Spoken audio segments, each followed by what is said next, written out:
السلام عليكم ورحمة الله وبركاته. وصفتنا لهذا الفيديو هي اللبنية أو الأيران عاشة، بالتركي يسموها أيران عاشة. طبعا اللبنية تنك الباردة، خاصة أكثر شي احنا نسويها بالصيف. واللبنية راح نسويها من الحبية، وراح نسويها على الطريقة التركية والطريقة التركمانية، اثنيناتهم نفس الشي يعني ما يفرق. تابعوا الفيديو للنهاية حتى نشوف شلون راح نسوي اللبنية. وقبل ما نبدي الفيديو لا تنسوني من اللايك والاشتراك ومتابعة وتفعيل زر الجرس حتى تصلكم جميع الوصفات. أول شي عندنا مكونات اللبنية. عندي حبية كاستين، وعندي كاسة حمص، الحمص مسلوق، وعندي كاسة صغيرة من الباقلة الخضراء، باقلة فريش. طبعا بتركيا بعد يعني الأسبوع الفات كان أكو باقلة موجودة بالسوق. هاي كاسة وهاي كاسة. طبعا هاي الكاسة وزنها 1/4 كيلو. اكو ناس يسمون الحبية قمح، واكو ناس يسموها حنطية، واحنا بالعراق نسميها حبية. وهذا الحمص مثل ما قلت سلقت الحمص لان الحمص ياخذ وقت اكثر بالطبخ. والباقلة مثل ما تشوفون شلت بعض الباقلة، شلت القشر منها وبعضها خليتها بقشرها حتى تنطيني طعم الباقلة. اول شي راح ابدي اغسل الحبية، اشيل الحمص والباقلة اخليهم على صفحة. واول شي راح نطبخ الحبية. اول شي لازم اغسل الحبية كل زين. هنا غسلت الحبية كل زين، غسلتها تقريبا 4 إلى 5 مرات الى تروح يعني النشا او المادة البيضة من عندها. واخلي اني راح اطبخها بجدر البخار لانه اسرع وما تاخذ وقت. فخليت مي بجدر البخار، وضفيت الحبية اللي غسلناها بالجدر، وخليت الجدر على النار بهذا الشكل. ما راح اضيف لها كل شي، حتى الملح ما راح اضيفه للحبية. راح اغطي الجدر تقريبا 25 دقيقة وتستوي عندي الحبية. طبعا خليتها على 2200 بس راح انزل من درجة الحرارة، خليها 1600 أو 25 دقيقة وتكون جاهزة عندنا. هنا على ما تستوي عندنا الحبية نحضر اللبن.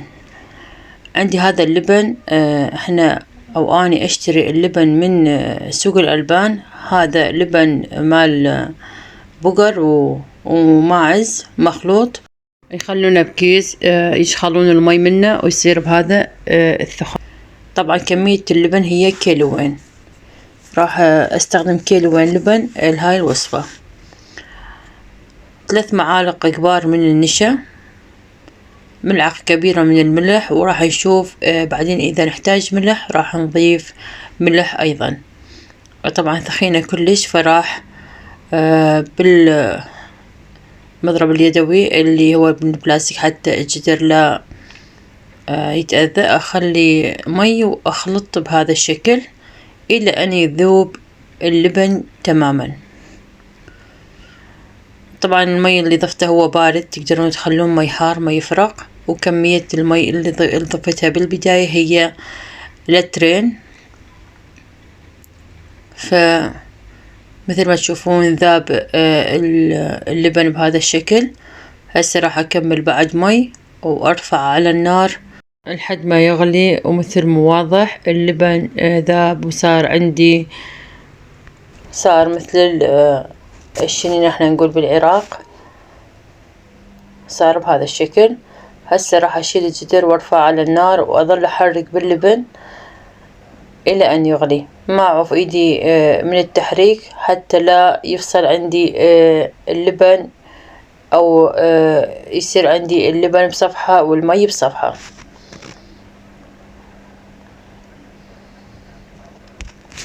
طبعا بالنسبة للحبية نلاحظها لا يخلص المي، يعني مي الحبية او لا تشتعل. ف25 دقيقة مثل ما قلت كافية انه تستوي الحبية. هنا بدأ يفور عندني اللبن. بعد ما غلى عندي اللبن هسه راح نرجع نضيف الحبية للبن ونكمل خطوات اللبنية. طبعا ننتبه إذا عفناها يعني بدون ما ننتبه لها راح تفور يعني وتطش على الطباخ وهيك يعني يروح اللبن حرامات. فهاي شغلة مهمة إنه يعني ننتبه إنه اللبن ما نعوفه ونروح مثلا شغلة ثانية لأنه راح يفور وينطش عندنا اللبن. هاي استوت الحبية مثل ما تشوفون. هاي يعني بالخاشوقة من أسفل الجدر شلت يعني لا لازقة ولا مشعولة. بشوفوا بهذا الشكل. واستوت 25 دقيقة مثل ما قلت صارت بهذا الشكل.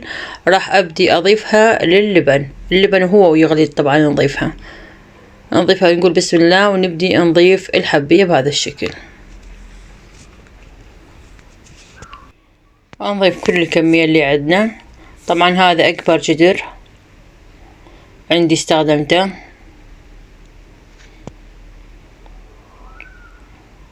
شوفوا ما شاء الله مستوي وما لازق بالجدر ولا مشتعل أسفل الجدر.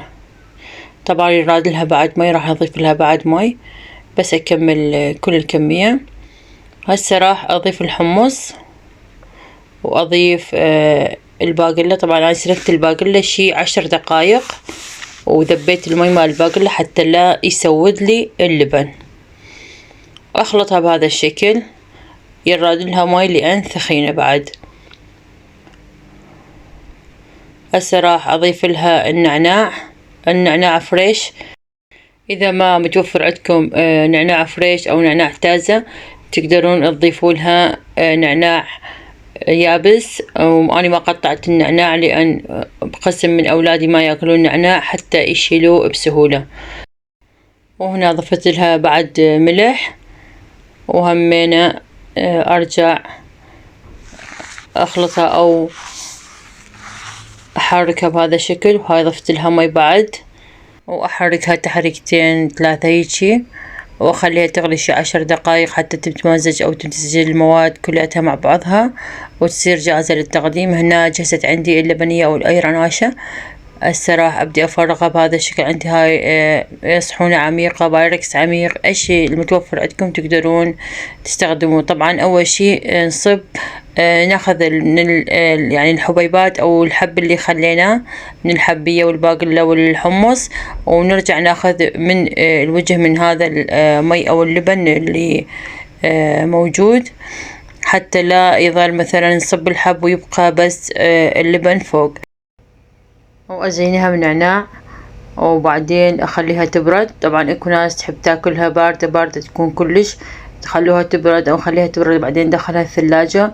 وأكو ناس تحب تاكلها حارة يعني كل واحد هو بكيفه. طبعا أنا زينتها بالنعناع بس أول ما خليت النعناع عليها وهي حارة اسود النعناع عندي فرجعت شلت النعناع وزينتها بشكل آخر وصارت بهذا الشكل. وهاي جهزت عندنا اللبنية وصارت بهذا الشكل. وبالنسبة للتزيين اختيار تحبون تزينوها تحبون تبقوها مثل ما هي كل واحد هو وبكيفه يعني والشغلة ترجع للشخص شلون ما يريد. طبعا خليتها بالبراد شي ساعتين من تبرد راح يثقل قوامها وتصير يعني بشكل أذخن. هسه راح نشوف شلون راح تصير بعد ما بردت عندنا اللبنية.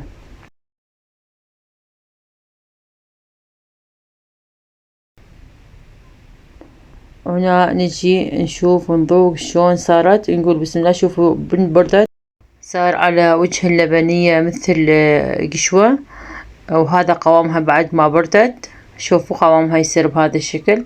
وإذا تحبون يصير قوامها أخف بإمكانكم نضيفوا لها مي. وهسه نقول بسم الله ونشوف طعم اللبنية شلون صاير. طبعا كلش طيبة خاصة وهي باردة كلش طيبة تبرد القلب بالصيف خاصة إذا الدنيا حارة يعني ممكن تسوون هاي الأكلة.